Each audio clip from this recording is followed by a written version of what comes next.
I'm the son of an oil man. I lived overseas all of my life. I was very fortunate in both having several graduate degrees and being a Marine Corps infantry officer, Marine Corps intelligence officer, and then a clandestine intelligence case officer. I've programmed imagery satellites. I've helped steal signals code books. I've done counterintelligence. I'm basically intimately familiar with the way in which the U.S. government does or does not do the craft of intelligence. What you need to know is I'm a spy saying spying doesn't work. It's costing you $1.2 billion a week to produce the president's daily brief for a guy that can't read. People don't realize this. Apart from the fact that NSA is 1950s mindsets with 1970s technologies, SCIC completely screwed up Trailblazer, Echelon is baloney. 80% of your signals intelligence comes from analysis of patterns. So you don't need to violate privacy. All you need to know is that Schmuckhead is calling Afghanistan once a week. General Shinseki knew exactly what was needed to make Iraq go right, and Paul Wolfowitz lied to Congress and said they'll receive us like liberators and stuff. If I had been General Shinseki, I would have grabbed Wolfowitz by the neck and thrown him down the steps of Capitol Hill. You don't let people lie like that. It's unprofessional to confuse loyalty with integrity, and we have had a failure of generalship in America. Our generals have been too eager to keep their stars and not eager enough to think for themselves and uphold the Constitution. Smedley Butler, the highest decorated Marine, said, war is a racket. War is a racket. War is a racket, and the only reason it's happening is because the American public is lethargic. Blog that. You are the Paul Reveres and Patrick Henrys of our generation. Bottom-up horizontal connection is key. Sharing at all levels, not top-down control. Public intelligence and influence is about to take off. We are about to bury rule by secrecy. Civil affairs is the focal point. The intelligence guys need to go back in their box. Bloggers, not informants, are key. The FBI is about to try and hire 2,000 informants in a Soviet police-style approach to security. That's idiocy. If you bloggers self-organize and attach yourself like leeches to specific issues, corporations, organizations, challenges, whatever, you will be the intelligence Minutemen of this century. The power is in your hands. There aren't enough guns to kill us all, and Halliburton can't build the jails fast enough to keep us down. Bloggers, as Linux is organized, where you grab onto an issue or something, and you are part of a structured citizen journalism blogging thing that lets no evil doing go unnoticed, that rules. So I think we're at a turning point. I think we're at the very beginning of a historic tidal shift in power, restoring the Constitution. I don't know how many of you are following this, but the Comptroller General has told Congress the United States of America is insolvent. We're out of Schlitz. We literally have no money to make it to the next decade. Now, there's some very easy solutions. I can eliminate all income taxes tomorrow and have more than enough money to fund the government by using some other guy's bright idea. We tax the Federal Reserve at 0.0006, doubles our money until we decide to put them out of business permanently, because we certainly should not have central banks. We've put together an electoral reform pledge, and it's my view that any member of Congress, any member of the Senate that refuses to sign both the constitutional pledge, supporting the Constitution, and the electoral reform pledge should be put out of business. And I believe that will be 95% of all of these people. It may be time to literally dump Congress on its ass and start over. The government has gotten stupid to the point that it can't write a statement of work. And so they ask the contractors to write a statement of work, and the contractors write a statement of work saying, you need more of what I haven't been able to sell. And the government says, oh yeah, right, good. Put it in the budget. This is real shit. I can crack all 10 of the top-level threats to humanity in less than 25 years for less than 1/3 of what the world is spending on the military. Blog that. And I will tell you the price of buying back the United States government. It's $500 million a year. In the early 90s, Newt Gingrich and the Republicans got together. Their plan is now on the street. It's been exposed by a Columbia professor. They concluded that they could buy the United States government from school board to State House to White House for $300 million a year, and by golly, they did. And every single member of Congress is impeachable for having abdicated their Article I responsibilities under the Constitution and serving as foot soldiers for the president and his mendacious vice president. If you confiscate all the wealth in the world, which I do not advocate, all you have is a $5 bill for every one of the 5 billion poor on the planet.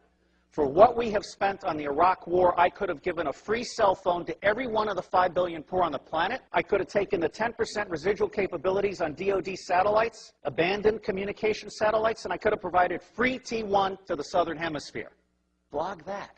That's the kind of stuff we have to do.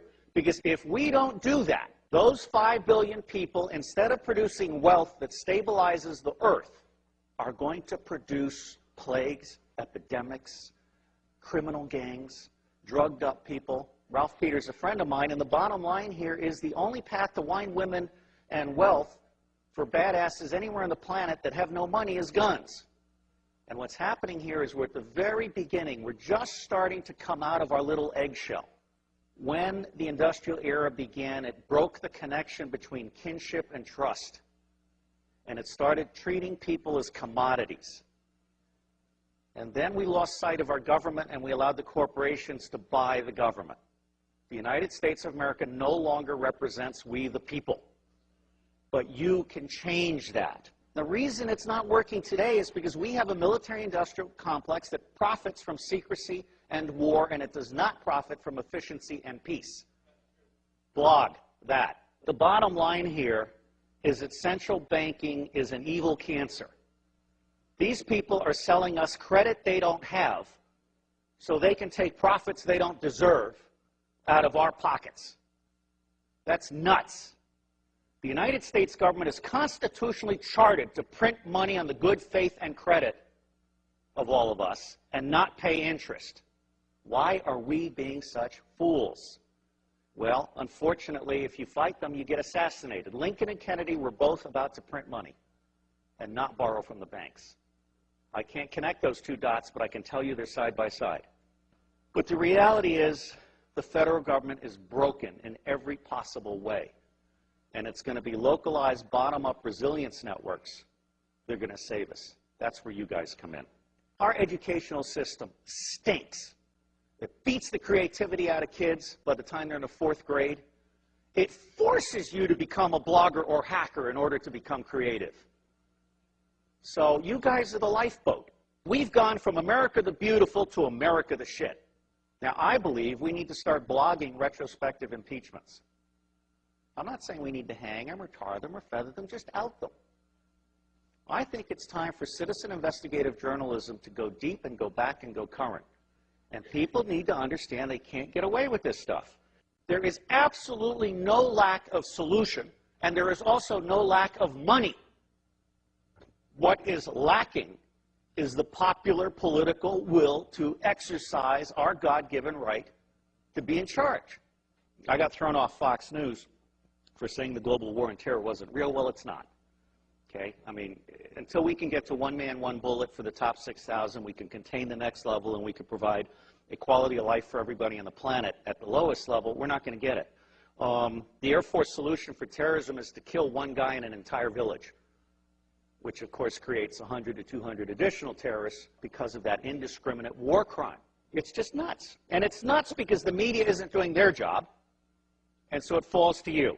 And my dream is to have someone adopt every zip code and start doing that weekly report for their zip code. And then those little reports will start having babies, and it'll start spreading. Your government is stupid, and they're stupid deliberately. The intelligence community does not do open source information because they like to think that the cabinet departments are doing their open source information. That's not true. The cabinet departments don't know how to do decision support. What they know how to do is take stakeholder interests and turn them into policy that increases budget share. That is not what I call reality-based budgeting. Politics today has gotten so dirty it's not worth anybody's time if they've got a brain. Well, I don't have a brain, I have a soul. And I believe that America needs to get back in the business of managing itself. I am absolutely certain that central banks are an evil. Central banks are screwing us all, or we'll have it right. We are pigs being harvested for profits. I do believe there are secret societies, although, you know, given a choice between conspiracy and incompetence, I generally go with incompetence. The Bilderberg Group, I just saw a list of who attended the last time, and it's almost a list of nobodies who want to be somebodies combined with somebodies on their way down. You know, I'm not that impressed. These people think they're the movers and the shakers. They're only the movers and the shakers as long as you let them be the movers and the shakers. I spent 18 years trying to help secret government agencies get in touch with unclassified information. And Tom Atlee sent me an email, and he had this little signature blog where Buckminster Fuller said, don't try and heal a broken system, create a new system that replaces it. So I'm honored to be here to set the tone for you guys. And my bottom line is don't waste your time on the federal government. It's going away. There are 27 secessionist movements. There are 9 distinct nations in North America. I anticipate some virtual separation in the Republic. And I think that you're going to find that, like Vermont, for example, is all of a sudden going to be seen by the rest of America as exactly where we want to be, or Seattle. And so that's called the spike theory of change. As soon as one state gets it perfect, it's going to spread like wildfire.